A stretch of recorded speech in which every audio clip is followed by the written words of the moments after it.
1596 оны 3 сарын 31-ний өдөр Францын философч, математикч, байгаль шинжээч Рене Декарт мэндэлжээ. Түүний боловсролын гараа шашны боловсрол олгодог Леплеш коллежид суралцахаас эхэлсэн гэдэг. Тэнд сурж байхдаа найз нөхдийнхэн хүрээлж чухал байр эзэлдэг Марен Мерсентэй танилцжээ. Хожим Декартийн шинэ онол шинжлэх ухааны ертөнцид дарахж маргаан дагуулсан олон асуултыг идэх үед Францын нийслэл Парист амьдарч байсан Мерсен нь аглагт ганцаар суух Декартийн шинжлэх ухааны төлөөлөгч болж байжээ. Энэхүү сургуульд суралцах нь эртний хэлүүдийг судлахаас эхэлдэг байв. Декарт латин хэл маш сайн эзэмсэсний ачаар эртний болон дундад зууны үеийн зохиол бүтээлүүдтэй танилцж тухайн үеийнхээ шинжлэх ухааны байдал дүн шинжилгээ хийсний үр дүнд шинжлэх ухааны шинжилгээ хийх шаардлагатайг ухаарсан гэдэг.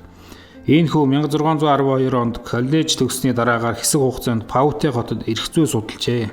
Үүний дараа Парис руу явж математикийн судалгаагаа эхлүүлсэн гэдэг. 1617 онд цэргийн албанд зүтгэж эхлээд Нидерланд, дараа нь Герман зэрэг улсуудад алба хаажээ. Дайнд оролцоод Францад буцаж ирэхэд нь түүнийг шашин тэрслэг чимээ буруутгаж байжээ. Хожим Декартийн бүтээлүүд хориотой номын бүртгүүлд хүртэл орж байсан гэдгийг боловч баруун Европын сургуулиудад түүний сургаалын нөлөө улам бүр хүчтэй болсоор байжээ. Тэрээр 1628 онд Нидерланд руу нүүж 20 жил нам гүм орчинд шинжлэх ухааны судалгаанд амьдралаа зориулсан байна.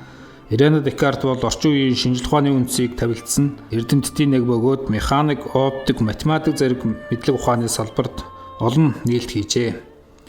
1634 онд тэрээр ертөнц нэртэй анхны бүтээлээ бичиж дуусгажээ. Гэвч тэрээр зохиолоо хэвлүүлээгүй байна.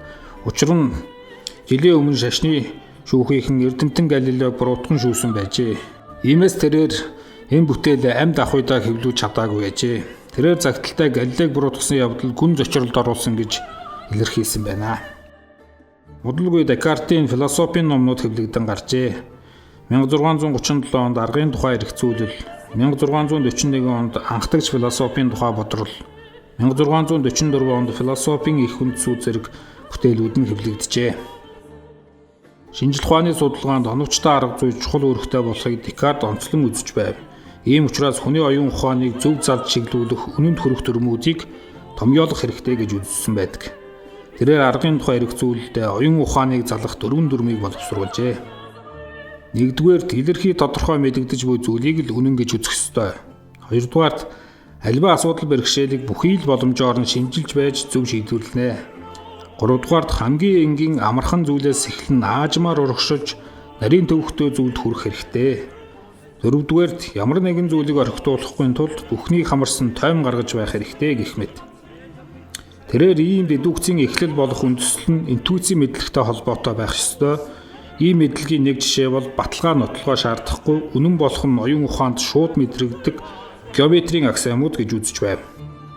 Тэрээр өөрийнхөө философийн тогтолцоог мөн л тийм илэрхий үндэстэй дедуктив мэдлэг тулгуурлан бүтээхийг зоржээ.